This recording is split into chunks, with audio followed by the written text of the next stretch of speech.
Amén. Buenos días, iglesia. Qué buen grupo habemos esta mañana. Qué bueno. ¿Sabes? Hace unos meses recibí un mensaje en Instagram. ¿Alguien tiene Instagram? Muy pocos, ¿eh? A ver, déjame ver tu mano levantada si tienes Instagram. Ahí vas. Vamos a hablar un poco hoy sobre las generaciones. Y veo que las generaciones tienen Instagram. Está bien. Y me escribieron un mensaje al Instagram y me preguntaron: Sebastián, ¿qué es lo que cree tu iglesia? Y yo, ¿sabes? No le respondí rápidamente, sino que me puse a pensar: ¿qué es lo que quiere esta persona escuchar? ¿Qué es lo que esta persona quiere leer por medio de este mensaje? ¿Quiere que le diga todas las doctrinas que predicamos en nuestra casa? No, son muchas. ¿Será que quiere que le diga que somos una iglesia moderna porque usamos un buen sonido o porque usamos luces? O quizás quería que le dijera que éramos una iglesia legalista porque no venimos vestidos de saco y corbata y de una falda. Y sabes, esta pregunta me molestó un poco al principio cuando la recibí. Pero después, pensando, vi una oportunidad para acercar a esa persona de un buen significado de lo que es la iglesia. Y mi respuesta fue: me gustaría que leyeras Hechos 2:42. Si quieres acompañarme esta mañana. Hechos capítulo 2, versículo 42 en Nueva Versión Internacional. Dice de esta manera: se mantenían firmes en la enseñanza de los apóstoles, en la comunión, en el partimiento del pan y en la oración. Y el capítulo 4, versículo 12 de esta misma versión dice: de hecho, en ningún otro hay salvación, porque no hay bajo el cielo otro nombre dado a los hombres mediante el cual podamos ser salvos. Y esta fue la respuesta que yo tuve con esta persona. Todo lo que es iglesia debe ir y estar concentrado en Cristo. Ahora yo quiero hacerte una pregunta esta mañana. ¿Qué definición tienes tú de la iglesia de hoy? Quizás vas por la Gran Vía de Madrid o por el centro de Guadalajara y están haciendo una encuesta y te preguntan, una pregunta: ¿qué piensas de la iglesia de hoy? ¿Qué significado tienes en tu mente para darle a esta persona? Sabes, buscando un poco y leyendo sobre las nuevas generaciones, encontré lo que piensan sobre la iglesia de hoy. Y quisiera compartirte varios pensamientos. Ponme las diapositivas, porfa, Mauro. Los millennials, dice, son personas que han nacido desde 1980 hasta el 99.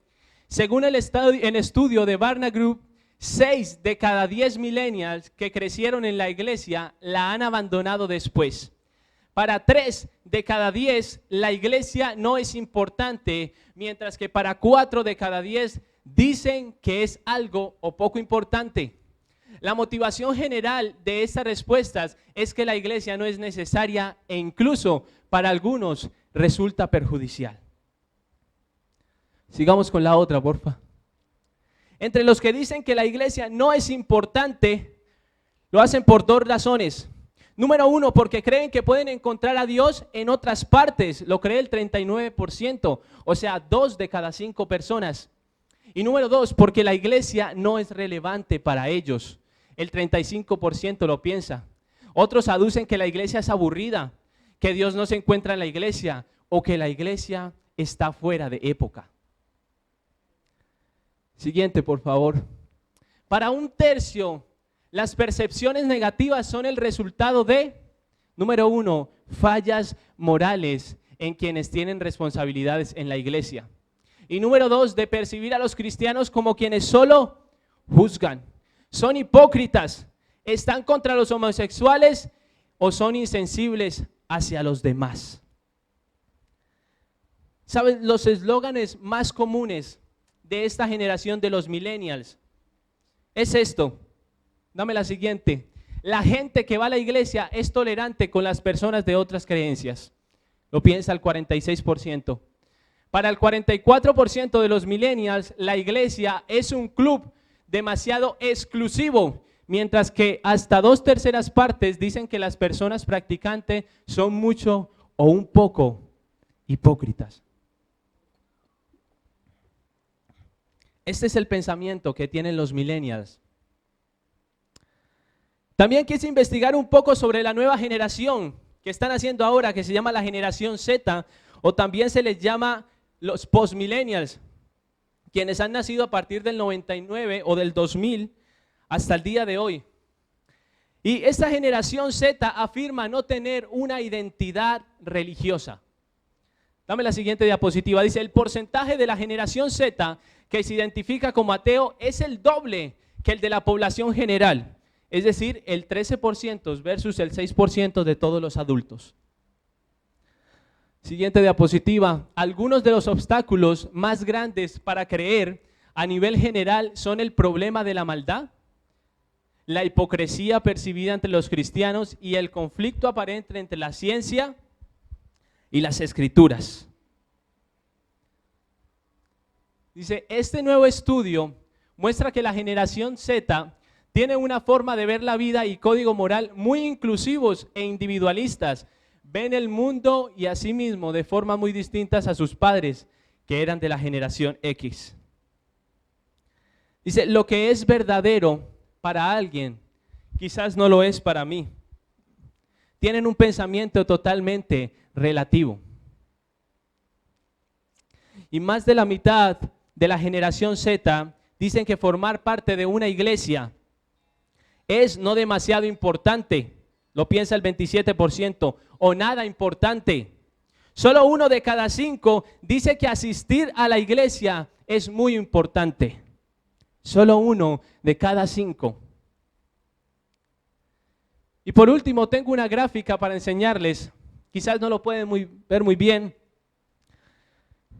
El color amarillo son los baby boomers, que es la generación del 46 al 64. ¿Hay alguien aquí de esta generación? Del 46 al 64. No quieren levantar la mano. Luego la generación X, del 65 al 79. Hay más de esa generación. Luego los millennials, que son desde el 80 al 99. Y la generación Z a partir del 2000. Y quiero leerte un poco de las barreras más comunes hacia la fe cristiana. Dice de esta manera, me cuesta creer que un Dios bueno puede permitir tanto mal y sufrimiento en el mundo. Y la barrera más destacada es la de los millennials, en la primera frase. Luego, los cristianos son hipócritas, los millennials resaltan. Creo que la ciencia refuta mucho de lo que dice la Biblia. Los millennials vuelven y resaltan. No creo en cuentos de hadas, piensa la generación X. Hay muchas injusticias en la historia del cristianismo. Los boomers y la generación X. Solía ir a la iglesia, pero no es importante para mí ahora, piensa la generación Z. He tenido una mala experiencia en la iglesia o con algún cristiano, la generación Z y los millennials. Y me dirás, sí, muy bonito los datos, pero sabes, esto me da a entender con estos datos que acabamos de ver. Nos damos cuenta de que la iglesia de hoy no es una iglesia relevante. No es una iglesia relevante o atractiva a los ojos de las generaciones. La palabra relevante, quiero leerte este significado, dice, es una conexión que se relaciona, algo que se puede identificar, afiliado, asociado, conectado, pertinente. Es conectarse a la realidad de alguien, identificarse con esa persona y ofrecer una solución que se puede aplicar. Y ¿sabes algo, iglesia? Esto era exactamente lo que hacía Jesús. Jesús se conectaba a la realidad de las personas Podía identificarse con el lenguaje, con la cultura y ofrecía una solución aplicable al problema de aquella persona. Y esta mañana he venido a retarte a que seamos relevantes, no a que tu nombre sea conocido, no a que el nombre de Trono de Gloria sea conocido, no a que mi nombre sea conocido, sino a que el nombre de Cristo sea conocido y sea relevante. Por ello quiero hablarte bajo el tema, ponme la imagen, seamos iglesia. ¿Qué tal si le pegas un codazo a la persona que tienes al lado y de, seamos iglesia?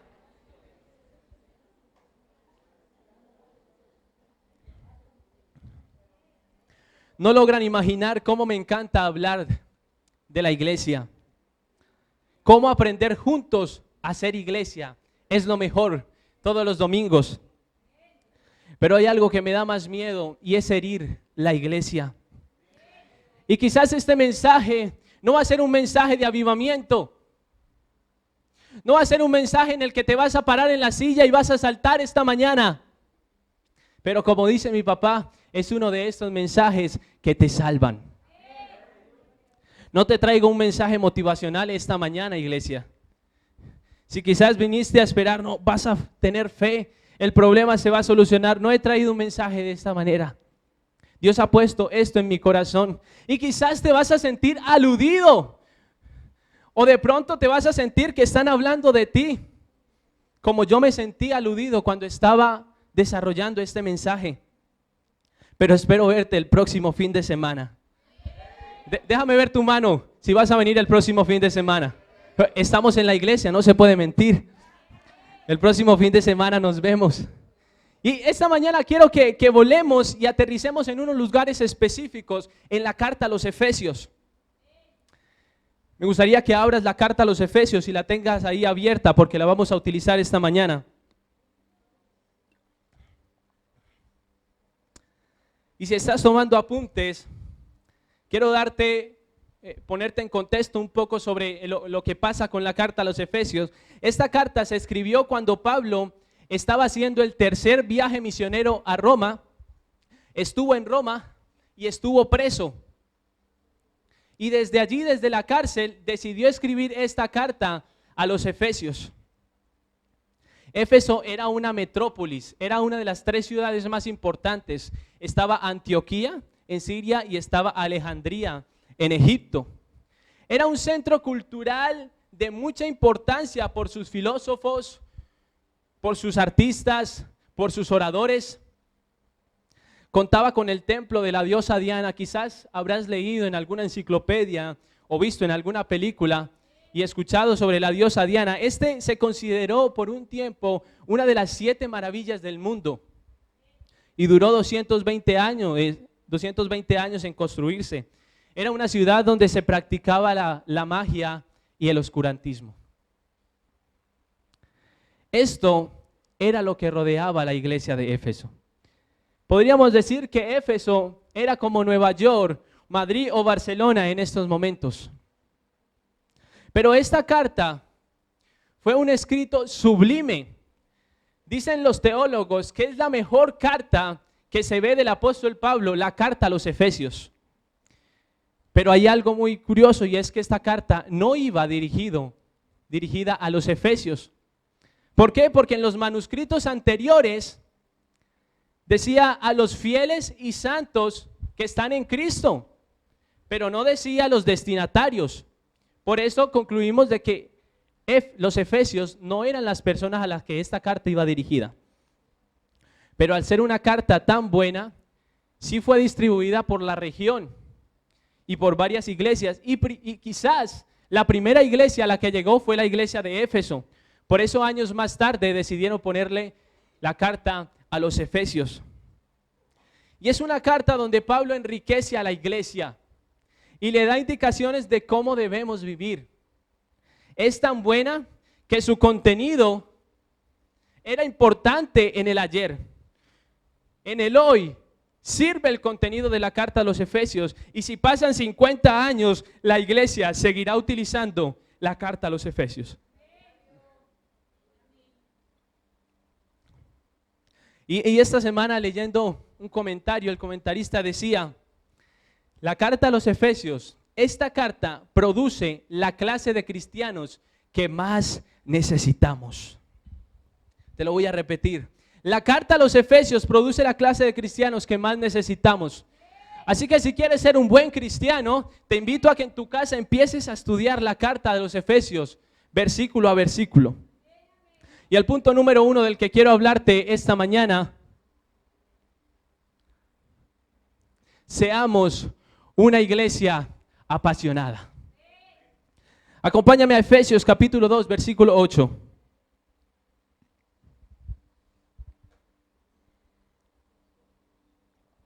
Efesios capítulo 2, versículo 8 dice, porque por gracia ustedes han sido salvados, nueva versión internacional, mediante la fe. Esto no procede de ustedes, sino que es regalo de Dios. El capítulo 2 empieza recordándonos la condición en la que tú y yo estábamos. Estábamos totalmente muertos en delitos y pecados. Andábamos conforme a los poderes de este mundo. Del mundo no teníamos ninguna esperanza, vivíamos en tinieblas, no existían sueños, no existía un mejor futuro. Todo era oscuro, estábamos tan lejos de Dios que éramos incapaces de llevar una vida en condiciones. Pero quiero decirte algo esta mañana con el corazón. La gracia y la misericordia de Dios nos alcanzaron. No estábamos en la condición de llegar hacia Dios, sino que Él se despojó y vino hasta nosotros. Y no le importó mandar a su único hijo a que muriera en un madero, sufriera para que tú y yo esta mañana estuviéramos en este lugar.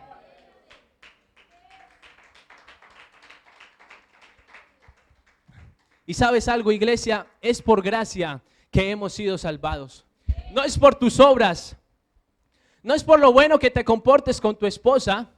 No es por lo bueno que te comportes con tus hijos. No es por lo bueno que fuiste estudiando. No es por las obras. Es por la gracia de Cristo Jesús. Y es esta gracia la que a mí me apasiona por la iglesia. A un apasionado por Jesús no hay que rogarle que venga a los cultos de oración. A un apasionado por Jesús no hay que decirle que venga y apoye las actividades de la iglesia. Una iglesia apasionada no hay que estarla reanimándola todos los fines de semana. Llega enero, pastor, estoy en esta situación. ¿Será que, estamos orando?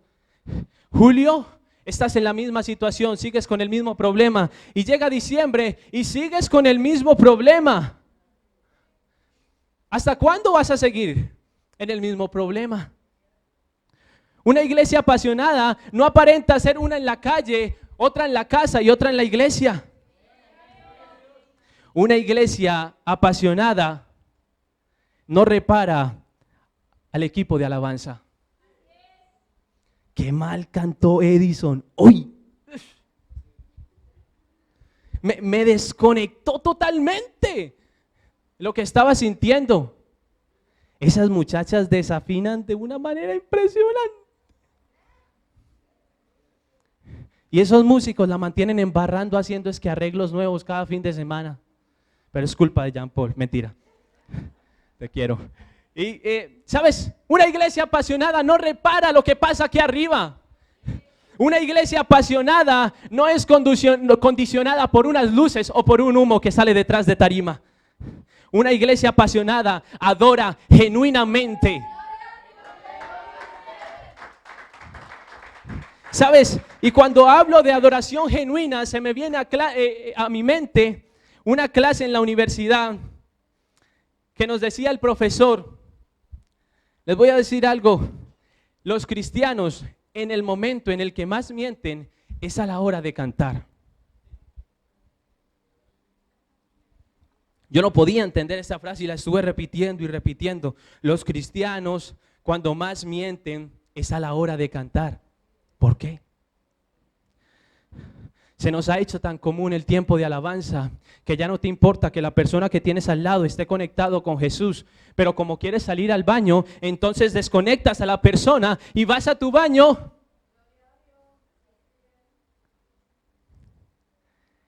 Y no te importó nada. No te importa el momento tan solemne como es la adoración. Una iglesia apasionada adora con un corazón genuino, sin importar qué tan grande sea el problema con el que hayas venido. Pero quiero decirte esta mañana, es más grande la solución que Dios tiene para tu problema. Punto número 2. Seamos una iglesia comprometida. Acompáñame a Efesios capítulo 4.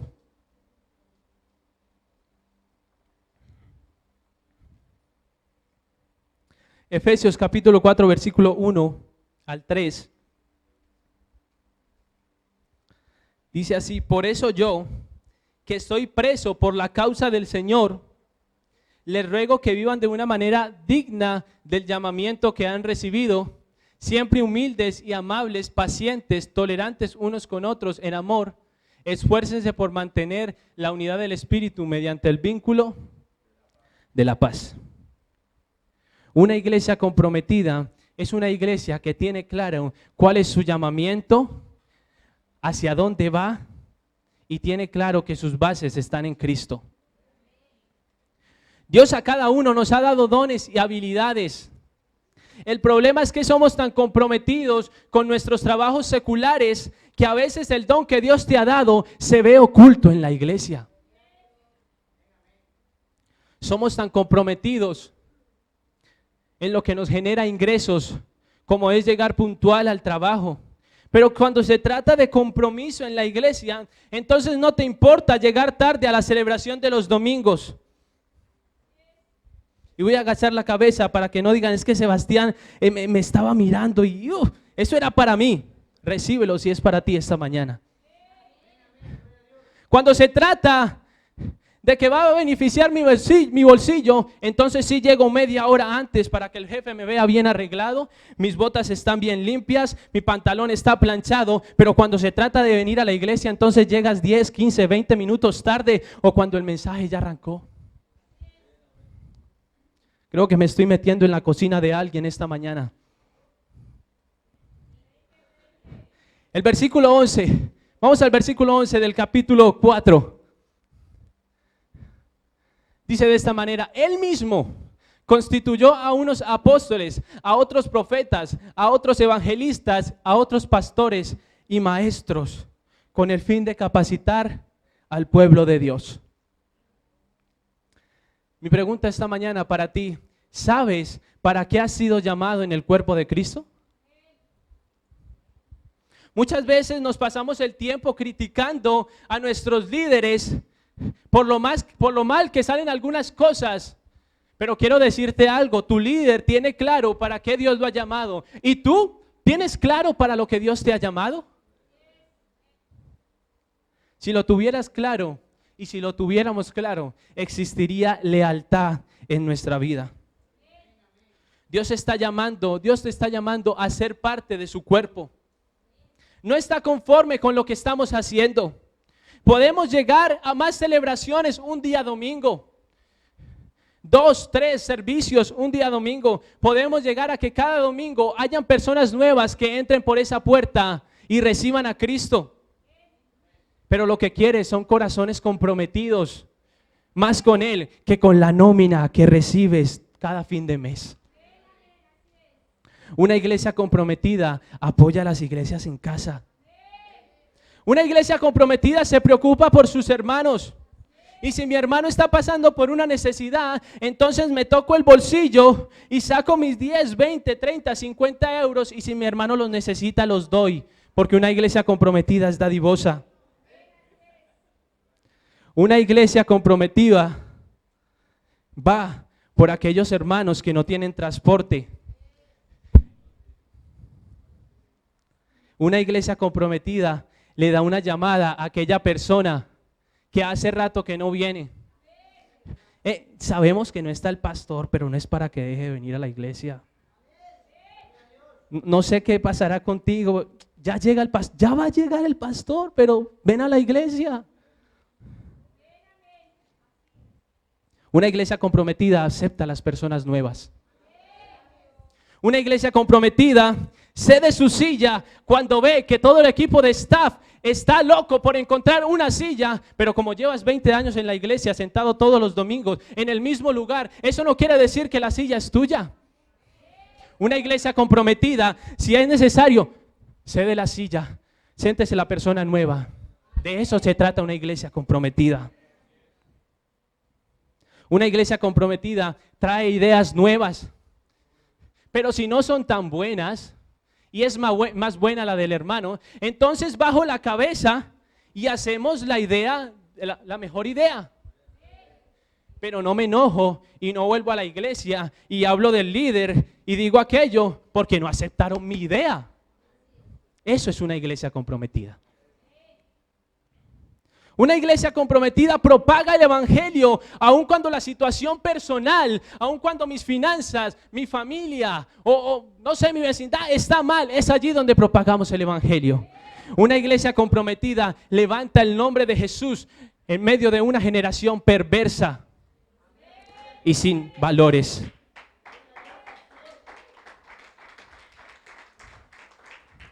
Dame el punto número 3. Seamos una iglesia transparente. Efesios capítulo 4, versículo 22 al 24. Dice así: con respecto a la vida que antes llevaban, se les enseñó que debían quitarse el ropaje de la vieja naturaleza, la cual está corrompida por los deseos engañosos. Ser renovados en la actitud de su mente y ponerse el ropaje de la nueva naturaleza creada a imagen de Dios en verdadera justicia y santidad. El apóstol Pablo, por medio de esta carta y estos versículos, nos está llevando a que seamos personas transparentes. Si antes robabas, ya no robes más. Si antes eras infiel, ya no lo seas más. Si eras un alcohólico, no lo vuelvas a hacer. Si eras mentiroso, no lo hagas más. Si hablabas con doble sentido, no lo vuelvas a hacer. Si te airabas por todo, no lo hagas más. Y si eras un grosero contestando a todo el que se te aparecía por delante, no lo vuelvas a hacer.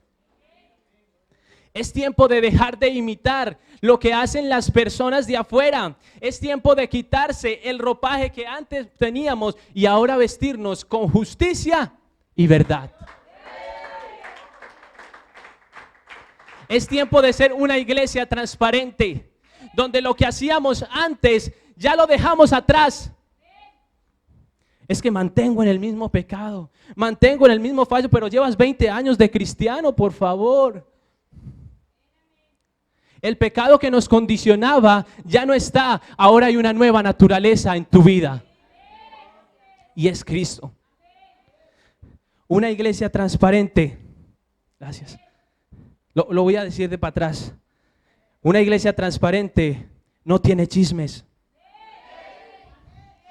En una iglesia transparente no se hacen malos comentarios de los hermanos.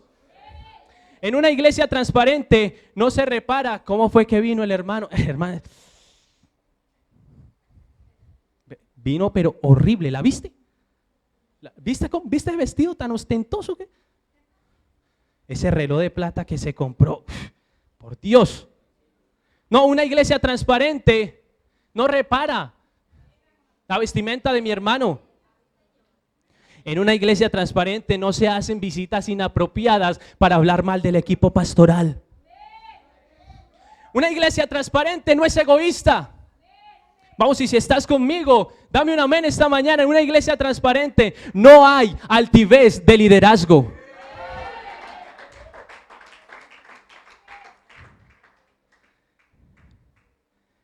En una iglesia transparente no habla mal de sus líderes. Una iglesia transparente, si te olvidaste de todo lo malo que estamos hablando esta mañana, quédate con lo bueno. Una iglesia transparente resalta la honra, resalta el respeto y resalta el amor. Una iglesia transparente resalta la honra, resalta el respeto y resalta el amor. Punto número 4. Construyamos puentes y no muros. Y quiero invitar a 4 personas esta mañana con las que hablé antes. Tenemos una actividad para ustedes.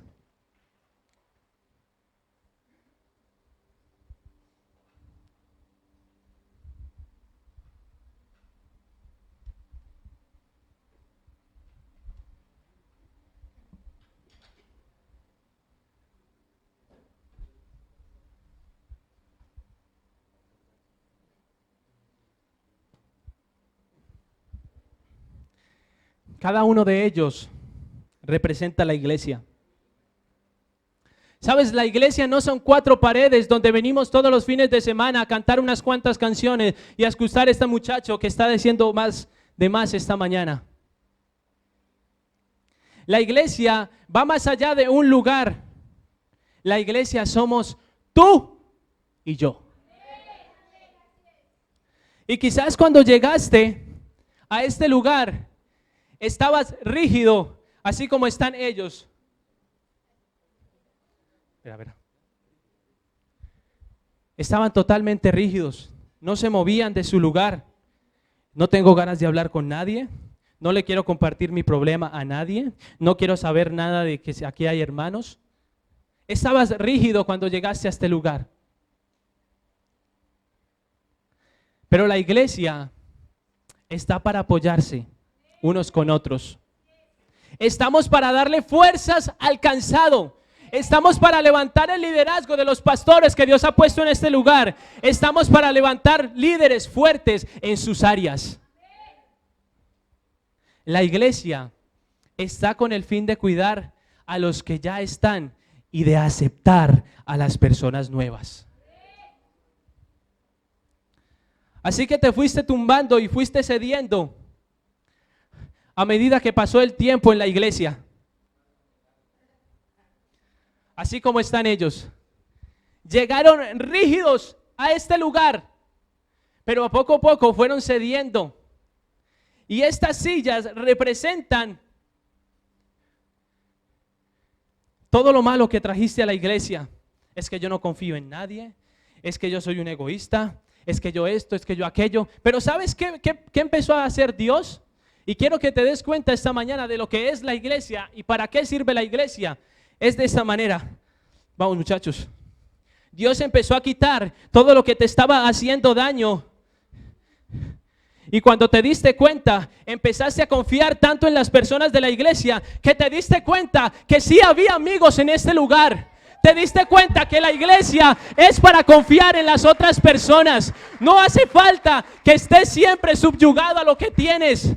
Hace falta que confíes en la persona que tienes a tu lado. Eso hace falta. Esto es hacer iglesia.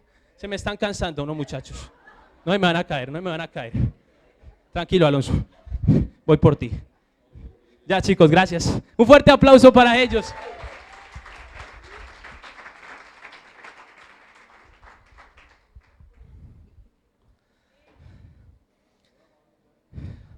¿Alguien está en el ordenador? No. Leo desde aquí. Efesios capítulo 5, allí donde estás. Versículo 8 dice: porque ustedes antes eran oscuridad, pero ahora son luz en el Señor. Viva como hijos de luz. Y he venido a retarte esta mañana que seamos iglesia, a que seamos luz en medio de la oscuridad de nuestra ciudad. Dios tiene tantas cosas de bien para su iglesia, pero a veces por pequeñas tonterías como el chisme, como el hablar mal de mis líderes, como ser egoísta en la iglesia, entonces el propósito se alarga y se ve lejos. Hermano, ¿y por qué aquí no tumbamos esa pared? Esta mañana estábamos hablando de eso y mi tía decía, hay 6 naves. Yo no sé Dios qué es lo que quiere hacer. Pero hay una libre y hay 3 libres allá atrás. Es tiempo de empezar a construir puentes. Dame la imagen, por favor. Y no muros. Es que Sebastián, ¿quieres levantar una constructora con trono de gloria? No, qué pena. No quiero hacer esto. Pero quiero decirte algo esta mañana. Cada uno de ustedes tiene un ladrillo o varios ladrillos conforme Dios los haya dotado. Pero aquí me doy cuenta de lo que son las personas. ¿Quieres empezar a construir muros?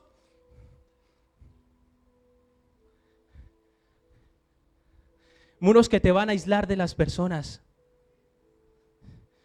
Muros con los que vas a estar detrás y no vas a poder compartir con nadie. Por eso yo esta mañana he venido a retarte. Porque por muchos años nos estuvieron diciendo, no te mezcles con los de afuera porque eso es pecado. Mentira, tienes que ser luz allá afuera, mézclate. No te mezcles con iglesias de otra porque es que ellos te traen malas. Mentira.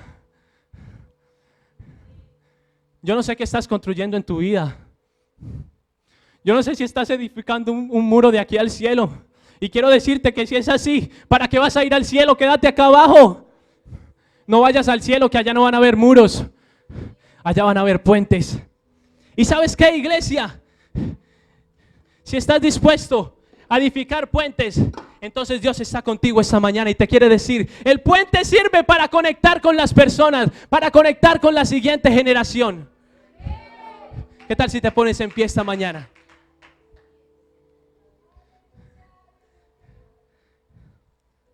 ¿Qué estás construyendo? ¿Qué estás trayendo a tu iglesia? ¿Sigues pensando que llegando tarde te vas a salvar? ¿O que vas a hacer comunión con los hermanos?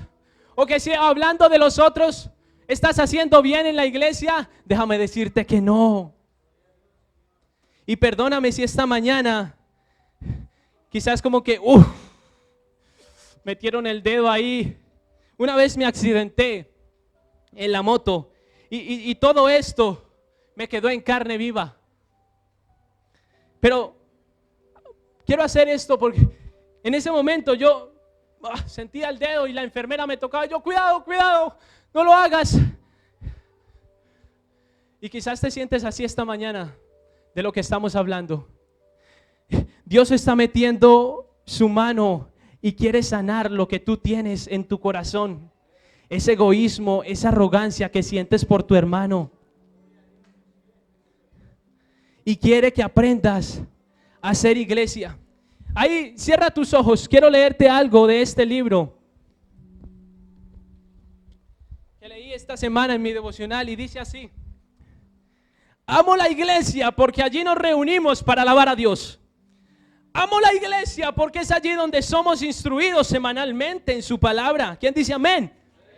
Amo la iglesia porque es un lugar sano para la familia. Amo la iglesia porque es allí donde paso los fines de semana más excepcionales. Es en la iglesia donde encontré a mi esposa porque ambos tuvimos el mismo deseo de crecer en Dios. Amo la iglesia porque mis hijos han corrido por los pasillos y han encontrado amigos buenos con quienes pueden correr. Amo la iglesia porque allí mis hijos hallaron a una persona especial, se enamoraron y se casaron. Y ahora amo la iglesia porque veo a mis nietos crecer y corretear por todos los pasadizos que hay en ella. ¿No es maravilloso que la iglesia sea una puerta al cielo? Y que en tu ciudad haya cientos y miles de puertas al cielo en donde la gente puede ir y encontrar a Dios. Me encantó lo que dice este hombre en este libro. Amo la iglesia. ¿Qué tal? Cierra tus ojos. No importando que tengas a tu esposa a tu lado, a tu mamá, a tu papá. Esta mañana evalúate. ¿Le estás dando más importancia a tu trabajo, a lo que dice tu jefe, que si te echan, que si no? Pero si te das cuenta, tengo que decirte que es Dios quien te tiene en ese trabajo. Así que no le des mucha importancia a eso, porque en el peor de los casos te van a echar de allí. Y cuando te des cuenta, ya tu nómina no va a estar en 1,500, en 1,000 lo que ganes, sino que no vas a tener trabajo. ¿Sabes por qué? Porque dejaste de ser iglesia.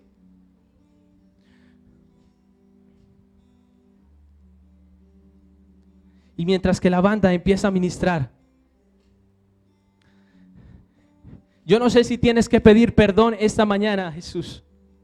Yo no sé si tienes que reconciliarte con alguien en la congregación.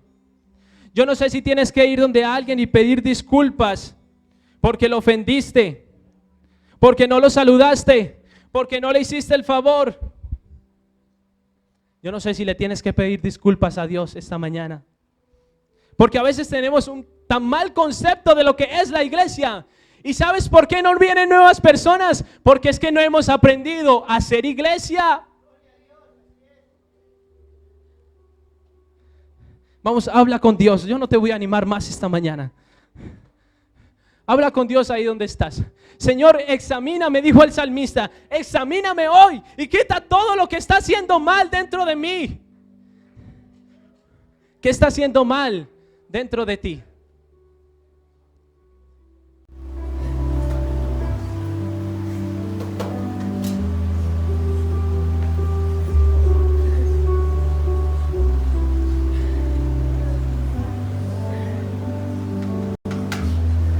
Sombra que no alumbres, montes que no escales para encontrarme en mí.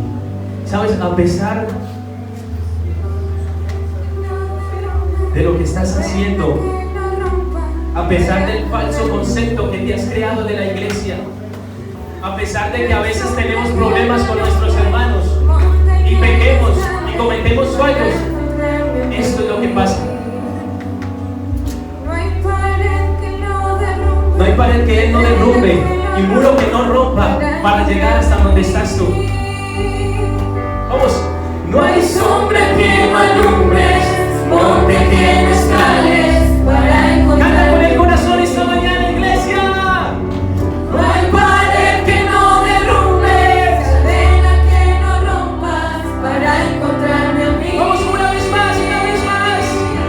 No hay sombra que no alumbres, monte que no escales para encontrarme a mí. No hay pared que no derrumbes, cadena que no rompas para encontrarme a mí. Señor, te damos gracias. Señor, enséñanos a hacer iglesia, Señor. Perdónanos a veces por el mal concepto que tenemos de lo que es hacer la iglesia. Perdónanos, Señor, porque a veces nos cuesta coger una escoba para limpiar o hacer un favor a nuestro hermano. Y a veces tenemos tantas cosas en nuestro corazón, Señor, que lo que estamos es haciendo perjudicar a las personas nuevas. Pero esta mañana te pedimos que limpies nuestros corazones. Y déjame decirte esto, iglesia, antes de irme. Ya me voy a bajar aquí, yo sé que soy muy pesado. Quiero invitarte a que seas iglesia en este local. Quiero invitarte a que seas iglesia en tu casa. Quiero invitarte a que seas iglesia en tu barrio, en tu trabajo. Vamos a hacer iglesia en nuestra ciudad. Pero ¿sabes algo? Quizás Dios quiere romper esas paredes. Quizás Dios quiere hacer de este terreno un teatro para nosotros. Pero el problema es que no lo va a hacer si no aprendemos a hacer iglesia.